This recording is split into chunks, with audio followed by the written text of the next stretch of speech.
Okay. Hi, everyone. Welcome to the DataON Azure Stack HCI Virtual Meetup.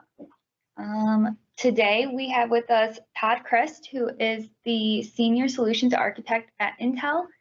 He's going to be sharing everything that's new with the Ice Lake launch. And we also have Andrew France, who is from the Benenden School for Girls in the UK, where he's the Systems Administrator. And he's going to tell us a little bit about his journey with Microsoft Azure Stack HCI and integrated systems from DataON. And then, of course, we have Howard Lowe, the Vice President of Sales and Marketing at DataON. So I'm going to pass it over to you, Todd, if you want to tell us a little bit about yourself and then dive into your topic. Sure. So thanks for having me today. This is great. Known Howard now for several years and just love working with DataON and all the different partners.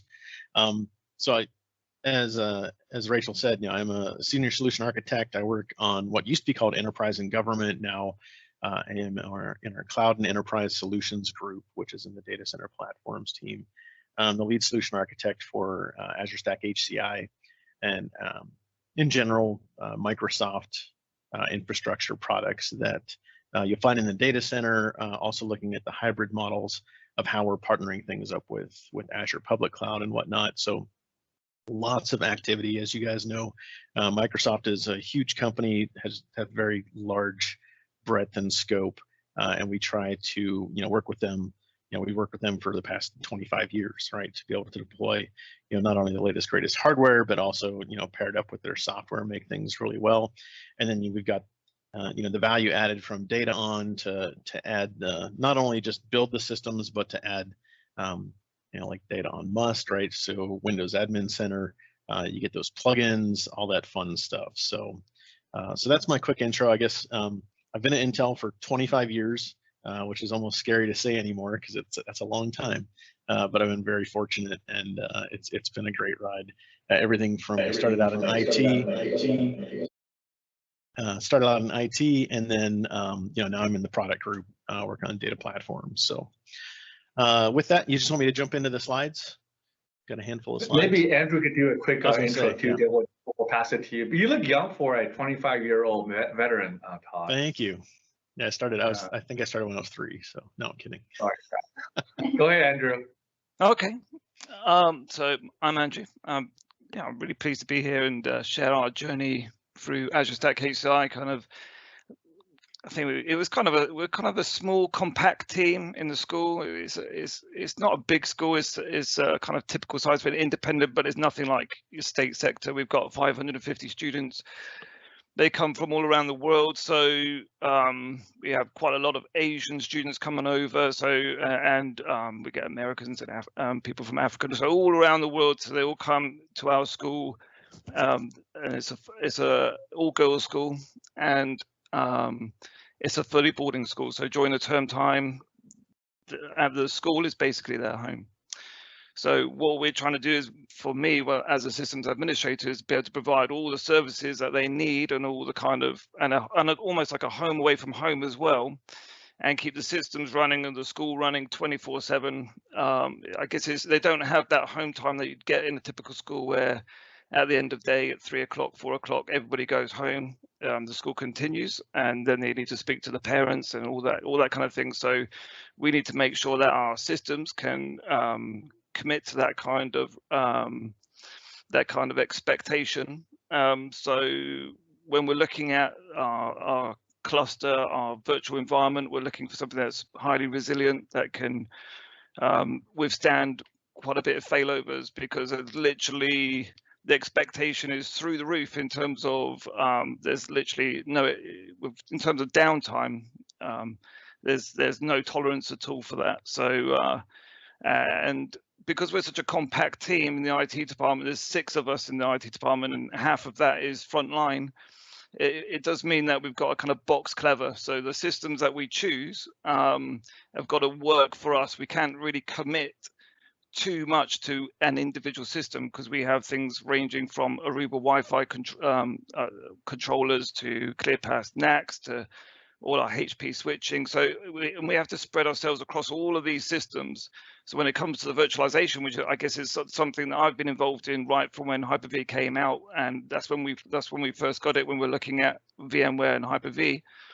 We were in right from day one with Hyper-V, and it's just one of those systems for us where it's one of the systems we don't need to take care of that too often.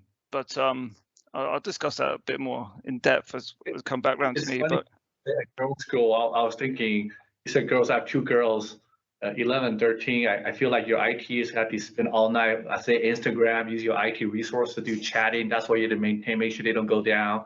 That's probably the majority of the time. Yeah, and it's also because in a typical school you would block everything, right? So in a typical school you'd have everything blocked. You'd have Facebook blocked, Twitter, TikTok, everything blocked. But we can't block that stuff. So when we're talking to our internet filters and we say, right, we need to get TikTok open, that completely goes against the grain, right? So they're like, why would you want to unblock that in a school? But it's one of those things. It's a home away from home. It's not a prison, isn't it? So it's tricky. So Todd, I'm really happy for you to be here because clearly on Tuesday, Intel made a huge announcement. It's been years in the making. Being an ex-Intel person, I was really excited to see this new product come to fruition. So this is a great opportunity for you to share what you told the world on Tuesday and why it is so special, right? Because it does impact DataON, impact everybody here in the audience as enterprise end users, and how they get architect infrastructure for the years to come. So it's all yours. Yeah. Okay. Great. Yeah. So yeah, hopefully folks have seen some of the news that happened. But let me get this shared. Make sure I have the right one. Give me 1 second.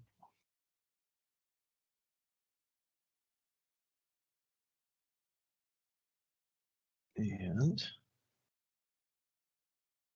all right, hopefully you guys can see the slide. And of course, always happens this way. We swap the slide. There we go. Now you should be able to see the full slide. Awesome. So yeah, so we had a little announcement this week. It's something we've really been looking forward to with our latest 3rd generation Intel Xeon Scalable processors, otherwise known as Ice Lake, as kind of code name. And Intel is more than just CPUs, right? I think people are starting to really get that now. Back whenever I started back in the 90s, we're talking about 46 Pentiums, and it was basically, that's what we talked about, right? It was just the CPUs. Now we develop the entire platform, right? We encourage every one of our partners to really look, broadly across the solutions that we do provide, right? Every time we talk about data, right, we talk about moving things faster, storing more data, being able to process everything, not just basic compute anymore, right? We have everything from our latest 800 series Ethernet adapters. You can get up to 200 gig on PCI Gen 4. That's awesome. And the iWarp RDMA really helps stand up the whole Azure Stack HCI model, gives you ultra low latency. We'll get into some of that detail. Obviously about storage, right? If you haven't heard about Intel Octane technologies, really get to know it. They're a really, really amazing technology with a 3D crosspoint. We have our latest Octane SSD, the P5800X. Some of you might know it as the codename Alderstream. We touted it as the fastest SSD on the planet. It has some really tremendous numbers. If you look across the internet, you'll see some of the benchmarking that's been going on, and it truly is a standout product. If you need ultra fast storage on SSD, obviously that P5800X is going to be the place to go. Also, with our launch with the latest Xeon, 3rd gen Xeon, is our 2nd gen or 200 series of Intel Optane persistent memory. You can now have up to 6 terabytes of memory per socket. This persistent memory gives you a memory-based model as well as a storage-based model. So it's really that innovative space whenever we're storing data, right? You think of hot data and cold data. The Optane persistent memory gets you a storage layer that is ultra hot, right? I mean, you get the PCIe Gen 4, and then this is a step beyond that with a DDR4 access point. So really helps to optimize specific workloads. data logging, offload, stuff like that. We also did announce our latest QLC drive, the P5316. This is our first PCI Gen 4 144 layer drive. This gives you tremendous amount of capacity. I know that DataON did a paper a couple months ago with us where we're partnering up the Octane drives for caching in Azure Stack HCI and adding in this QLC drive because you have very large storage, right? These particular drives come in 15 and 30 terabyte sizes. So, you know, it's crazy to think that now we're in a day that you can have a single drive that'll hold that much storage. And the great thing is whenever you use that two-tier configuration in Azure Stack HCI is the Octane drive has 100 drive write per day resilience and endurance. So it helps to take all those writes and hits that are hitting the platform at one time. And the QLC 3D NAND gives you the capacity, right? So you get the best of both worlds. You get super huge capacity, you get super great performance with the Octane drives, and they're backing those up. And lastly, but not least, right? So process everything, right? Our latest 3rd gen Xeon Scalable, known as Ice Lake, has built-in AI and security solutions. I've got an upcoming slide. We'll talk about more about that. But we also have, you know, our Agilex FPGAs. You know, Intel is really expanding into AI at a very rapid pace. So you're going to start seeing more and more things coming out. You've probably seen some of the latest news. We've got even GPUs that are starting to come out into the market. So we're not just about CPUs anymore. We create everything across the spectrum, and we converge all these into, you know, optimized solutions. Things like Intel Select Solutions. I know DataON is a partner in that. You know, Intel Market Ready. Pretty much all the solutions that we provide from a hardware perspective go through those stringent models to make sure that they're supported by Microsoft. So whenever you see us present something in a certified solution or a select solution, you know, 99.9% of the time, it's going to be already ready to hit the market and running. So, you know, just work with DataON, and if they've got an Intel product, you know, it's probably already qualified to run with a Microsoft solution. So let's talk about, you know, the Ice Lake, right? 3rd gen Intel Xeon Scalable processors, right? We now have up to 40 cores, which is great. It's a big bump from previous generation Cascade Lake. We were at 28 cores for your standard 2-socket. You know, 20% IPC improvement, you know, core to core. So we do have those IPC gains from gen to gen. You see average performance increase, you know, 1.46x performance increase. The next one is really interesting, right? So AI inference. A lot of people think that AI, you have to have a GPU. And in some cases it does work, right? But in general, if you've got an Intel Xeon, these new Intel Xeon processors, you've got AI built into the platform already. So just looking at the latest 8380 that we just launched versus the 8280, just, you know, from Cascade Lake, you know, it's almost 1.75 times faster inference increase. So that's huge, just going generation to generation. And if you look back over time, right, if you have a cluster of older systems, right, say a 5-year-old system like the 2699 V4, which would be a Broadwell-based platform, compared to the brand new, you know, 8380, it's, you know, over 2.5 times performance increase. So you can really help consolidate more of those older platforms into the newer platforms, and it up-levels everything. It's more than just, hey, I have more compute.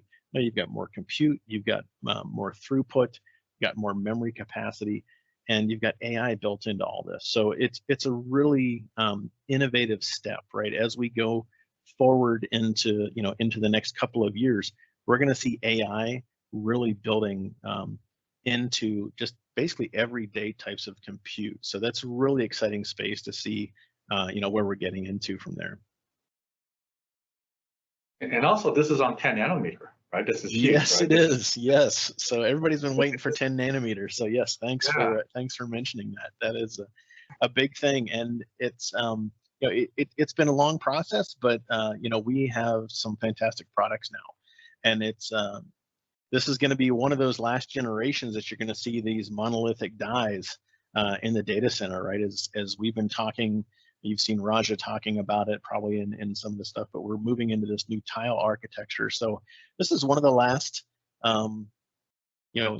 legacy, I guess isn't the right word for it, but the last of those monolithic type dies that we're going to see for the data center. So this has really been a big achievement to get to this space, and as we evolve into the future as well. You can't mention the Ice Lake processor, 3rd Gen Xeon Scalable, without talking about security. There is a ton of security that is built into this latest CPU and platform. We've got Intel SGX, right? So software guard extensions, very popular in Azure with Azure Confidential Compute. We've been using the Xeon E3 platforms out there for a couple of years. You hear Mark Rusinovich talk about that quite a bit at Microsoft. Now we're able to bring that capability on-premise into the data center, also looking to expand that into Azure Public Cloud as well. I think Mark was actually on the one discussion point on Tuesday. We have crypto acceleration that's built in, right? Everybody knows AES-NI, right? Speeding up SSL encryption, stuff like that. Whenever we used to do testing with customers, we would sit down and we would say, okay, here's your crypto acceleration in software. Now let's turn on AES-NI in hardware, and you would get 10 times the performance, right? So anytime that we can take those instructions, put them into hardware, it just speeds everything up. So we have new crypto acceleration. There's multiple crypto acceleration built into Ice Lake. So there's some really great features that I think we're going to see some major performance increases. And again, just help us to be able to process data at a faster rate and make it more secure while you're processing that data as well. Again, around the security model is total memory encryption. Whenever you have the capability to do total, Intel TME, total memory encryption. Again, it's another security layer where you're encrypting the memory. It helps from side snooping, and the capabilities. As we see more and more security interference from bad actors or people just trying to get to your data, every different layer that we can add into their SGX, TME. Those are great ways to help. Anytime you can encrypt, you're just creating one more step or one more block for someone to get access to your data. And lastly is Intel Platform Firmware Resilience, or PFR. That makes sure that you have good known firmware on your platform. So if somebody's tampering with that, the system can recognize that, restore it back to known good firmware. So we're really taking a look at even the supply chain effect, right? We've heard from some customers in the past that they ordered a server, it showed up somewhere in between. Somebody had tampered with the firmware trying to get access again to data, right? Data is the new oil.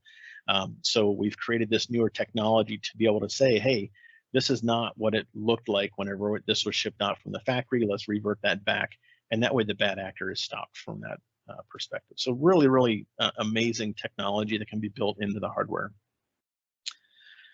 So as we trend over on to the right-hand side of the slide, right, we've got Intel Deep Learning Boost. We had that with Cascade Lake, the technical name BNNI.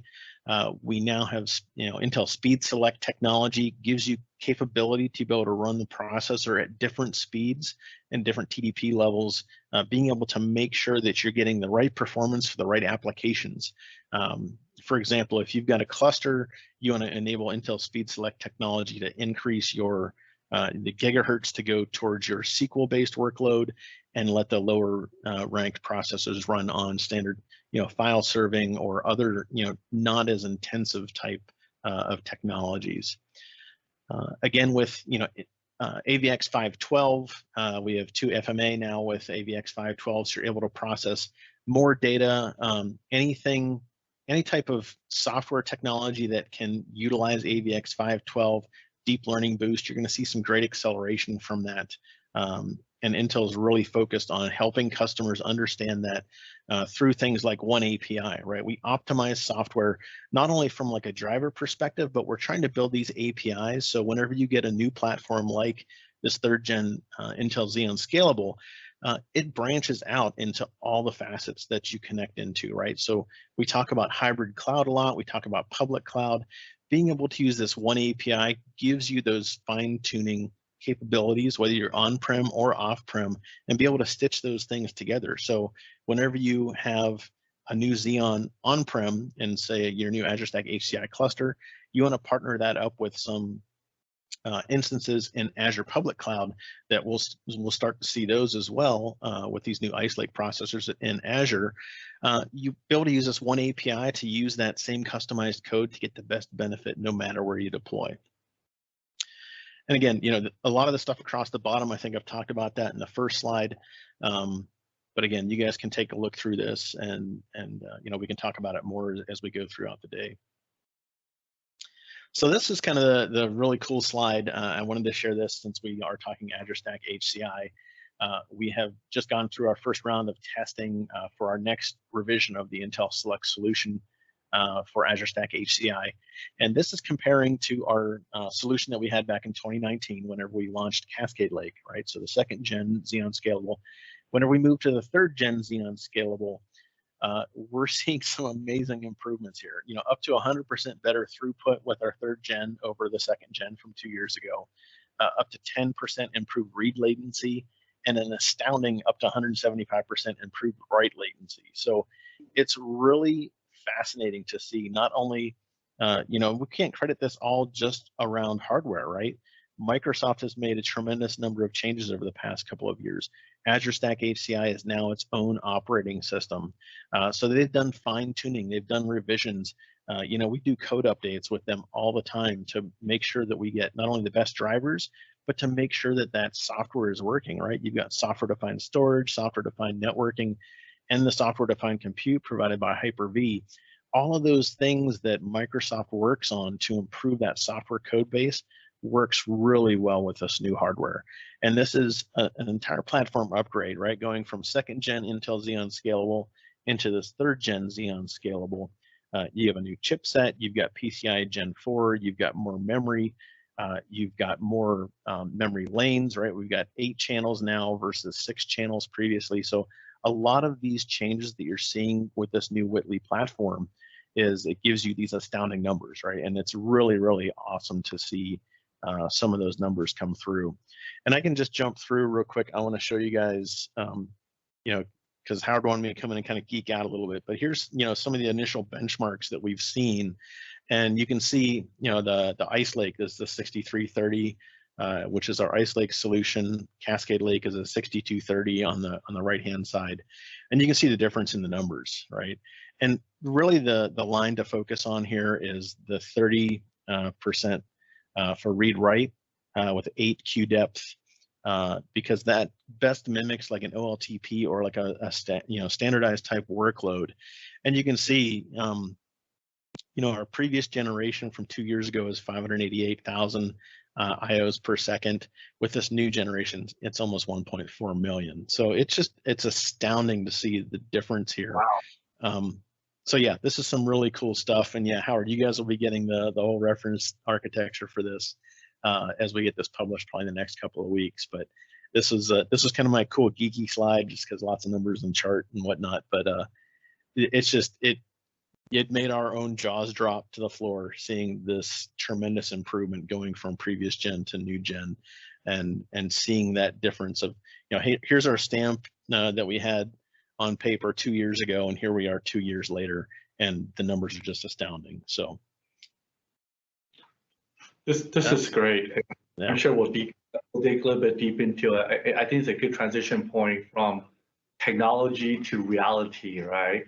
The reality is people here in the audience, the admins, the Andrew of the world have to now take all this technology and say, does it work in our environment, right? So Andrew is a customer. I want to say this, but you're one of the early adopter. You're one of the trailblazers out there that says, I will do the new Azure Stack HCI OS. I will do stretch cluster. I'm going to tell the world that I made it work, right? So Andrew, share with the customer, share with your colleagues here in the room that, what failed? It's not always rosy. Don't talk about good stuff, Andrew. Tell us what you did and why you did it, and what did you learn? What did you do? Okay. Well, it's kind of, from my point of view, I think we've got quite a humble story to tell, really. It's nothing we've not created anything amazing. Like we don't have huge data centers or anything like that. It's really quite a simple thing. That's why Matt McSpirit came to me to join the preview program. Was he knew that we had quite a controlled environment and we were looking to change our hardware, and he knew that we ran a stretch cluster, and he thought, yeah, that's a good guinea pig. Let's pick on him. So if I start from the beginning, we've had Hyper-V, like I say, from when it first came out. We had HP EVA SAN back then and some HP servers.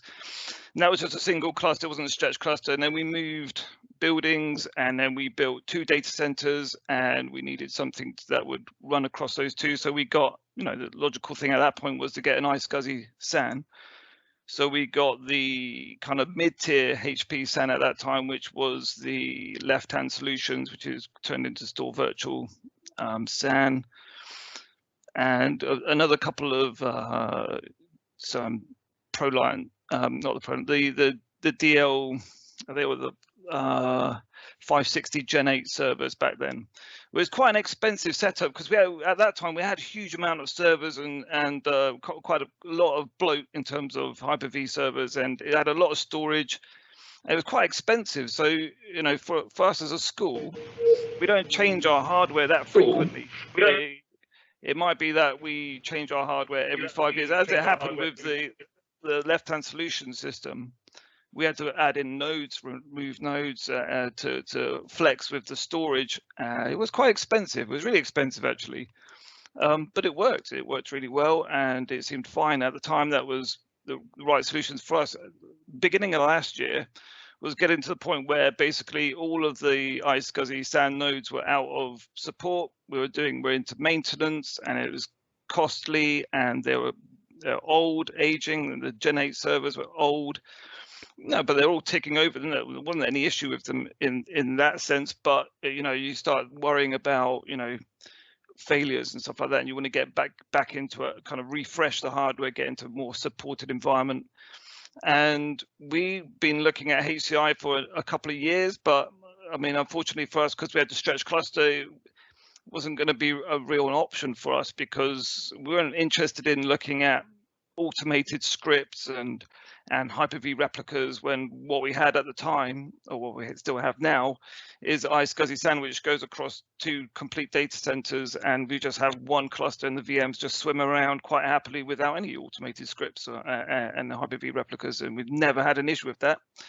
So that's when, at the beginning of last year, where because we're aware of storage replicas, storage spaces direct and stuff like that, but it wasn't until the beginning of last year when Matt came to me and said, I need to catch up with you on something that's coming out. It's Azure Stack HCI, and so we had a discussion about that, and we started talking to a company about building something for us that would be a HCI solution. So up until that point, up until the beginning of last year, we just had separate compute and storage. HCI for us was, apart from just reading on it on a few tech articles, is a completely new concept for us. So we had to do a lot of kind of discussions about it and how we would build a solution like that, how it would stretch across our 2 data centers. And I guess at the beginning, what happened was, and the way we kind of fell upon DataON to help us out, was we were dealing with this other company, and what we found was that the company had all their bits, all the Intel parts were certified for Azure Stack HCI, but their build, their solution wasn't. They hadn't gone through the certification process. Now, I got a little story about a problem with that. I think when we were dealing with this company, we said, well, certification is an issue. They were like, well, it'll become, by the end of the year, we should have it. It shouldn't be a problem. But you see, when we got the Store Virtual solution and the old ProLine servers, we did have G7 servers to begin with, which were fully certified for Hyper-V and everything. But when we installed them, there was an issue with the NICs. And when we were doing the converged networking, every time we put VMs on them, one of the NICs would just die. It would just drop out of the team, and meant that when your VMs were round robining through the NICs, one of them would just so happen to fall on the dead NIC, and it just would be just a completely dead VM. And we went through all the process of HP engineers at Microsoft jumping on. We did lots of tech calls and trying to replicate it over and over and over again. And in the end, HP held their hands up and said, you know, this isn't fit for purpose. And then they upgraded us to Gen 8 servers purely because of the fact that the servers were certified to run Hyper-V. And they really pushed that. They really were like, well, we're not sure. But because that certification was there to say that, you know, this is certified to run on Hyper-V, and we proved that it wasn't suitable, they had to switch us out with something that worked. So that's to us is a really important aspect when we're looking at a build, that it's got to be from beginning to end, not just the bits, but the whole solution needs to be completely certified to run on the platform. Otherwise, if you run across problems, it's gonna be a real headache to try and fix that. So I do have a slide as well, actually, just one slide though. It's not as interesting as Todd, so let me just run that up. No, you're interesting. Don't worry. You just have a lot of good stuff to share. I think for me is a lot of customer is on this journey of Azure Stack HCI, and you took the plunge, and you actually took another plunge. He says, I'm gonna actually take on a new feature of stretch cluster. And the funny, now the person in charge of that, John Marlin, is on the call. So if you have an issue, you call him. But yeah, I like the slide. Tell me about what did you do on stretch cluster, and what is this? So, well, with what we've got at the moment, we've got two buildings. Our two data centers are basically two separate buildings on the same campus. We don't have two campuses or anything like that. It's very simple, just two buildings with two data centers. They're about 200 or 300 meters apart. They're connected by we've got 20 gig fiber between those two, and then they're obviously a redundant fiber in case that went down anyway. So quite simple in that terms, and there's just iSCSI storage on either side and the ProLiant servers. What we wanted to design into it was the HCI side, how that was going to look like. So with the help from you, Howard, and your guys, we came up with the 4-node cluster, which is kind of just mimics what we have currently, except we're just removing that separation that between having separate compute and storage, and it's all just wrapped up in one. And I think when we're looking at performance and everything like that, we decided to go with the hybrid solution rather than the full flash, because I think for our needs, full flash would have been overkill. It would have been nice, but it would have been overkill. And yeah, so it's getting the design was I think that was a tricky bit, because it's a change of mindset. So we're coming from a design where all of our servers and our iSCSI SANs all sit on the network. So what we have is we have our Flex Fabric HP switches, which is our kind of core, and they act as one switch, and everything, all the compute and storage, all interconnects to these switches. So that's kind of the core backbone of our current production cluster. So when we were introducing the HCI thing, and there was suddenly this thing where they got the interconnects in between the nodes, which I've kind of simply drawn here, and trying to get my head around that, because obviously we've gone from a position of where we had the EVA SAN, the servers were directly connected to the storage, and then we got rid of that, and we went, everything's connected to the network, and we had iSCSI SANs. Now we're like, oh, now we're interconnecting the servers back again. Why are we doing that? Why can't we just connect it through? So, and that's where like this voyage of discovery for us, because HCI is a brand new thing, and Azure Stack HCI is a brand new thing for us, was we started learning about how the RDMA SMB is utilizing those interconnects to make sure that you got the great performance and everything like that, and all the S2D stuff is working.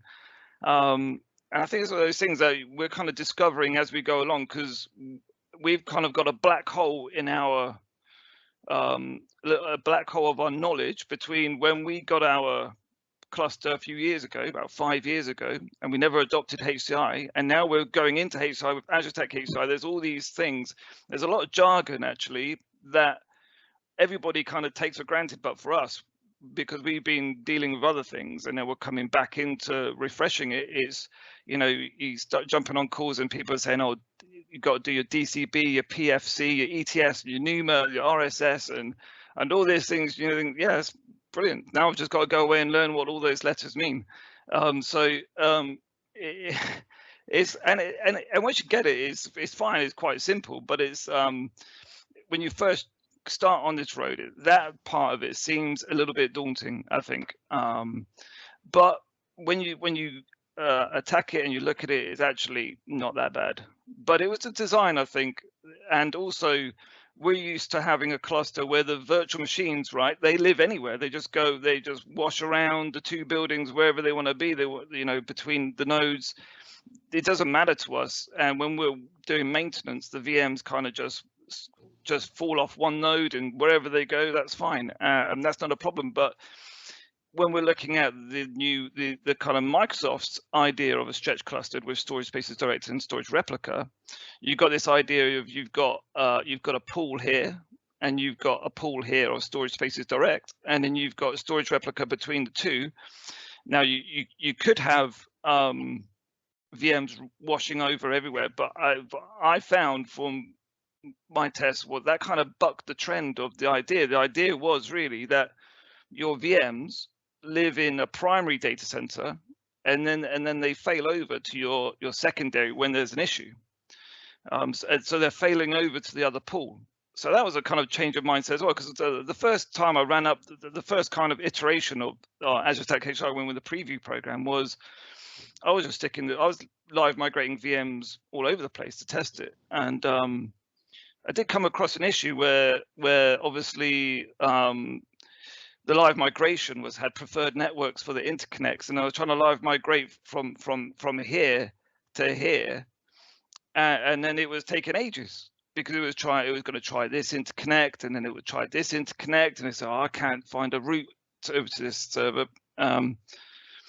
So I think once I removed all of that idea and I just concentrated on, I've got a primary server and I've got a kind of a disaster recovery server, and you could look at it both ways around as well. So you could have VMs living over here, and then this data center is your failover, but basically they live in this pool over here. So that was for us was a total change of mindset, and I guess with our current setup with the VMs kind of being anywhere, you kind of feel like you're using everything to the best way possible. And then it feels like when you stick everything in one side and you've got one other side that's completely empty, you're thinking like, well, that seems like a total waste. But actually, either way, you have to have 50% of your stuff free, whatever you're doing, because you need to always have the capacity to be able to withstand a failover. But I think that was the beginning was the changing of that mindset of how this design works and everything like that.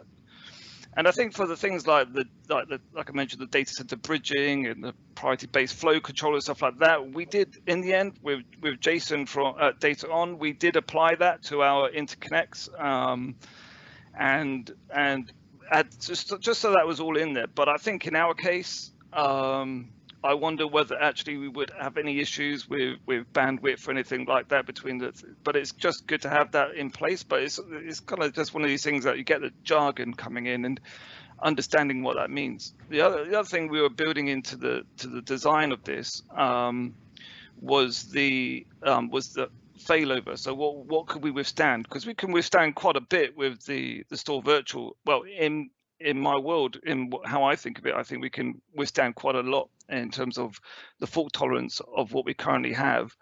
So the thing what we designed into this with DataON was having the nested mirror accelerated parity on the volumes. So I think out of the box, if you just do this out of Windows Admin Center, you just get a straight two-way mirror.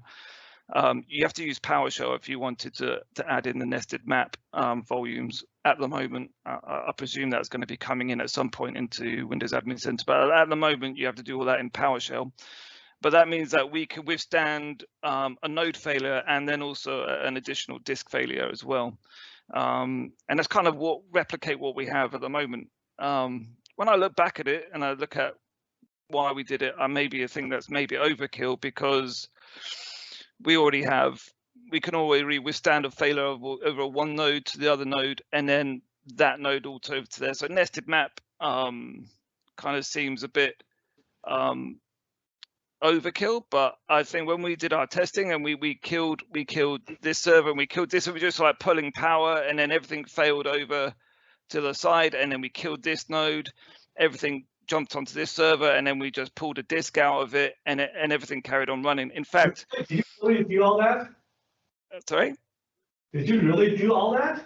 Yeah, I was just pulling power cables out. It was really easy. Oh my gosh. It doesn't take any skill at all, as it John, turns out. Hey, John, look at this. Andrew did all the testing for you. He killed a node, killed another node, killed the entire primary data center. He went to secondary, killed another node, pulled another drive out. Well, not only that, not only did I pull out, I pulled out one disk, and everything was running. So I pulled out another disk. Everything still kept running, which I thought was really weird. So I pulled out another disk, and then everything died at that point. So I thought, okay, that's the limit. So I thought it was really strange, because I thought, why did it just? So I put one disk back in, and nothing came back up. And I put the second disk I removed back in, and everything came back to life. I can't quite explain that. All I can explain that by is that maybe there was some cache in the NVMe disk or something that was keeping the VM. Maybe if I'd ran the test longer with just 2 disks out, the VM would eventually just die or disappear. I don't know, but I thought that was a little bit strange. But I was quite happy with the fault tolerance. No, this is the fact that you've done. I know that one of the lessons you learn, or one of the advice you want to give when we did a use case, is that you really advocated doing a lot of tests. You did so much tests and scenarios and validation before you start to feel comfortable moving some VM into production. Yeah, we used the test SR topology command with disk speed.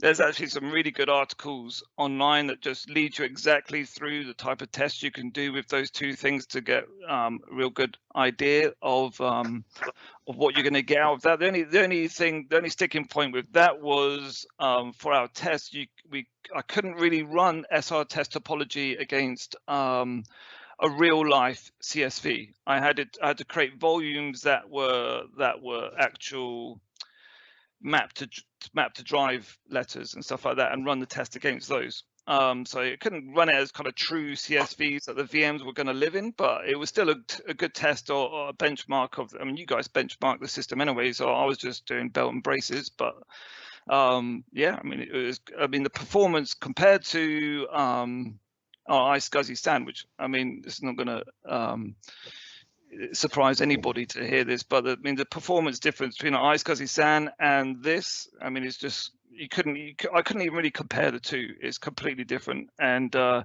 when you start a virtual machine back up, when you start it up and you install the operating system, and it's done within a few minutes, and then you jump onto the server and the server manager pops up quicker than you've ever seen it pop up before, you start worrying that you're going to have to do more work than you normally do, because what you're going to do, normally you're waiting for things to happen. So it's tricky. So it means I'm actually doing more work, actually, because everything's just much quicker. So that's a big problem for me. This is incredible. Are you slowly moving to production, or are you in production? So we've moved over 20 of our production servers over to the new cluster. Because we got about 60 or 70 servers in total. So it is in production now, but we're only putting in kind of low-hanging fruit into it. So nothing that, if anything was to go horribly wrong, nothing that was going to upset anybody. But we're going to soon start getting into things that would possibly upset people like door access control systems, heating systems, and stuff like that. Would start going in, and then we'll start looking at like the SQL servers and stuff like that. They'll probably go in last, and I'm kind of halfway between domain controllers, some half in, half out. So, but there were some issues with that. I mean, to take from the management of this side of things, because that's kind of the key thing for us. We're, like I say, we're a compact team. as much as I'd like, I could do everything in PowerShell if I wanted to and just script the hell out of it and just have all my secret commands hidden away that nobody knows about. But because we're such a compact team, I've got to have a kind of management plane that people can jump in, and even if they don't use it day to day, they can actually do something like restart a VM or something like that without feeling like it's all just hidden away and it's just Andrew's little secret thing. So we did right from the start. I think we made a conscious decision with the preview program to use Windows Admin Center for pretty much everything.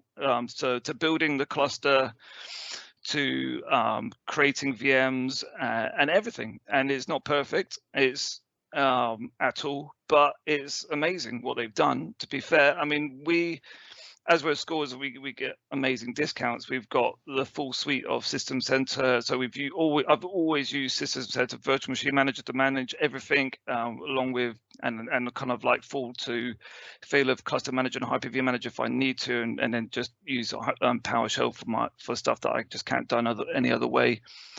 So go from System Center Virtual Machine Manager to Windows Admin Center. There is a drop of functionality. I mean, I think that's kind of inevitable, but really for our environment, for our cluster, Virtual Machine Manager, we'll probably use about 40-30% of what Virtual Machine Manager can really do in terms of with all the templates and the fabric structure and everything like that you can do. I mean, Virtual Machine Manager is built to cope with really flexible data centers that expand and retract and everything, and that's just not. So I mean, it's a nice tool to have. I think Windows Admin Center sits better for us in terms of the rest of my team could jump on that far easier than Virtual Machine Manager and to get stuff done. There's little things though that you have to be aware of. Admin Centers, kind of little things that are not quite there, and I think I'll be picking up on a few of those. There's some things that are amazing, like you can do the PowerShell straight in the browser. You can do console straight onto a server in the browser. The console is a little bit twitchy because for me, at least, a third of it is off the screen, and if you click down, it clicks back up again. Little things like that. You have to change the zoom of your browser. So these little things are a little slightly annoying.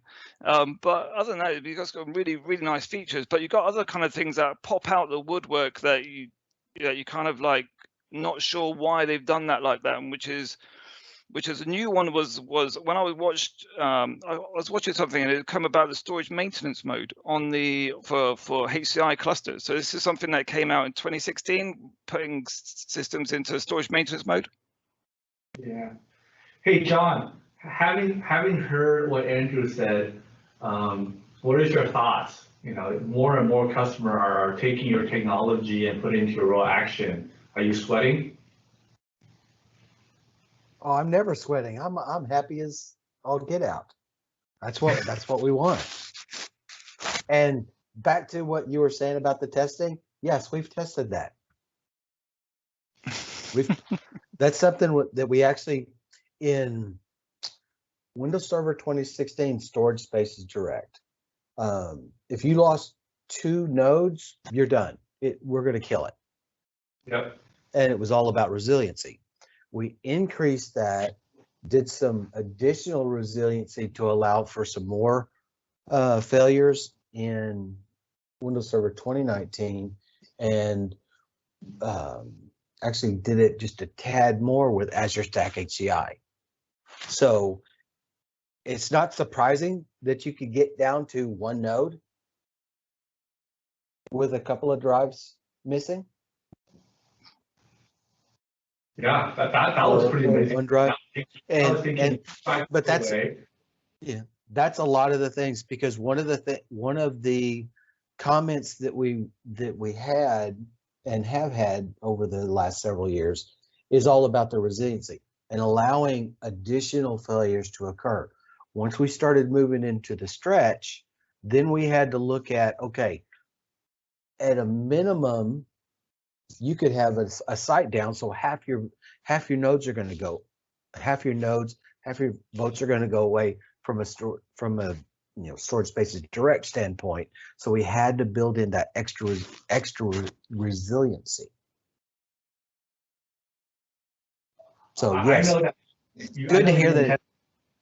good to hear that it's all functioning like it should be. I know you've been testing new releases, new stuff. Is the next version that's coming up in the future going to make this even better? There will be more features, yes. Let's see. Let me think about this for a second. Yes. I'm always trying something that he can't say here. That's my goal. Well, I can only talk about what we've talked about publicly, but a couple of things. Really, just one thing in particular that I wanted to call out is and this was talked about at the partner showcase. Our Hyper-V team has heard it about CPU compatibility for years. Yes. The cluster team has always wanted the Hyper-V team to, hey, let's increase it, because basically it's the same processor level as when Hyper-V first came out in 2008. So we're talking about old Pentium 3, I think, or Pentium 2 processors when you enable CPU compatibility. Very little processor capabilities.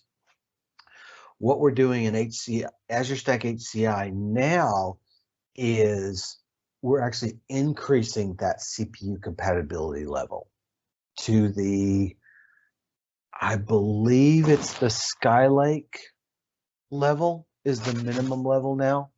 So you've got a lot more of those processor capabilities for your more intensive apps that may be running inside of virtual machines. So, and then it also gives the ability of enabling so that you can do some migrations between clusters. You're running on a set, a particular DataON server set, and you want to start introducing a newer machine that's got a newer processor. Well, in the old days, you have to flip on processor compatibility. Now, what it's going to do is there's some dynamic capabilities that we've built in, so that in a cluster, we're at, say, Skylake level. So that's what everything is at. You introduce additional nodes, you're going to replace all the Skylake nodes with, say, Ice Lake nodes, or whatever the latest version of the Intel procs are. We're going to detect as soon as that new node is added, says, hey, there's a new processor. Can anybody else do what it can do? The answer is no. So it, in essence, quote, downgrades to keep everything the same. But once all the Skylake processor machines are out, all the Ice Lake processors are in, we're going to dynamically update everything to the Ice Lake processor level. And we're all doing this all dynamically, which is really sweet. And what's really nice is I was working with one of the new Hyper-V PMs, Alvin Morales, if you've ever seen him talk. We go way back. So previously it was Eldon, Stephen Ekren, and them trying to deal with the Hyper-V team, with the Hyper-V team all saying no. Well, Alvin gets hired in as a Hyper-V PM. I know Alvin, so I start planting those seeds, and all of a sudden, hey, let's get it updated. There's some other stuff we're gonna do too, but it hasn't been announced yet, so I can't talk about that. Not yet. I have to say that's pretty awesome. I'm part of the core team working with Microsoft on that exact solution. So yeah, I'm excited to see the results of that. Yes. It's good. I think more exciting is the fact that, as technology and Microsoft continue to do software updates, Intel's right there with them, right, Todd? You guys work very hand in hand with Microsoft in your technology to make sure that there's full interoperability, testing, validation, and just the improvement of the technology and hardware translate to end user experience.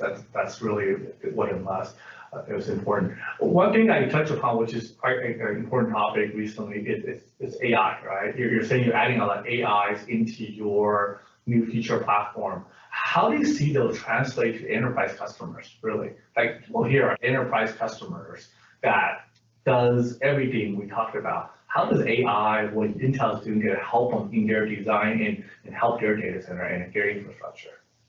Yeah, I think from a generalized layout of what an enterprise would set up, you don't have to go out and buy a bunch of specialized hardware to do AI inferencing, right? If you're getting the latest, the Xeon Scalable processors, that's built right in.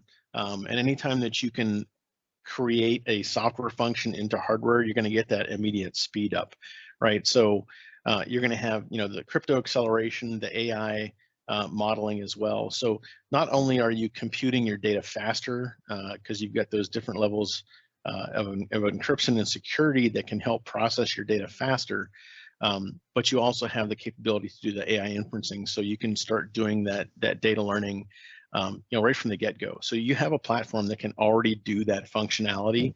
A lot of people think I've got to go buy these monster GPU systems and create this whole cluster and all this stuff. And in general, if you're going to build something big and that's what you're going to do every day, then sure, go build that. And that's why we're doing the whole GPU functionality as well, is because we see customers with that need. But for a generalized customer, you can create that AI-based workload now to go pervasively across the data center. So, we've actually done testing in-house, and Marcelo, and they've done testing. There's actually a white paper on it on how they used deep learning boost on top of Azure Stack HCI to be able to do compute and show, hey, yeah, we can do inferencing on the platform, running Linux VMs, doing all the compute and all that stuff. So, and there was a benefit from going from, previous gen to next gen. So I think it just makes it easier. A lot of people don't realize how much capabilities in the platform, and until we start telling them, hey, go try this, go kick the tires, you have the capability in your platform already. And sometimes the light bulb just turns on and they're going, oh, we just read it in the marketing stuff, but we didn't really think about it. And lo and behold, those instructions are inside the chip. Got it. Hey, for all these people on the call, if you don't have a DataON t-shirt like I have, put a note on the chat that you want one with your email. We'll send it to you. Okay. So don't be shy. We're here. We're givers. So. What if we want another one? Can you just say we're givers? Hey, this AI thing is coming up in a lot of our discussion. Do you see that in your customer base at all? That people you could build AI into some of their workloads? Jim? All the time. I was going to say, is that for Microsoft or for me? If it was that for me at our local. He's more end user, right? He sees end user a lot too, school district. But do you see this being more pervasive because it's so easy to implement?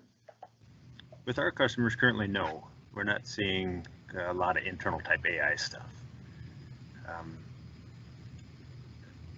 Most of the stuff they're doing is traditional. So it's a lot of traditional stuff like Andrew has up there. A lot of them we've converted from traditional iSCSI SANs. We used to sell a ton of HP stuff, 3 PARs, the left hands, store. We did all that stuff, and now all we sell is S2D and Azure Stack HCI. It's pretty much all we do anymore. We do have a lot of small business customers, so we're looking for some small single server stuff as well, but nobody we really work with does AI. Got it.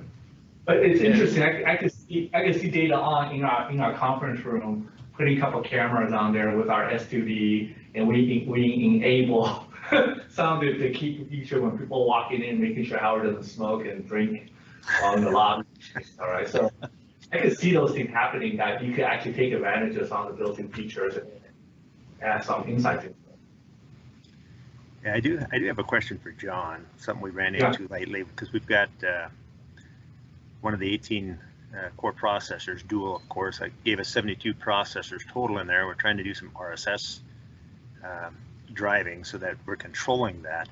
And as soon as we try and do more than 14 cores, the RSS completely fails in the PowerShell script. It will not do the RSS correctly.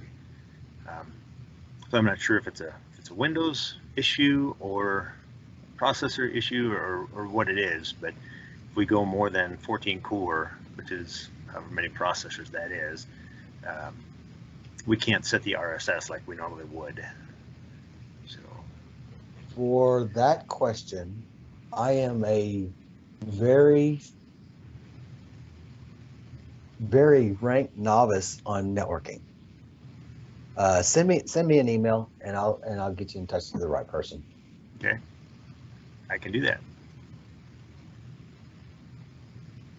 Yeah, I see Randy on here as well from OneSky. I think OneSky, you might have a good conversation with Andrew, since you're going to be implementing some of the fresh cluster to your new deployment. So start making friends with this group. There's a lot of people here that have real life experience.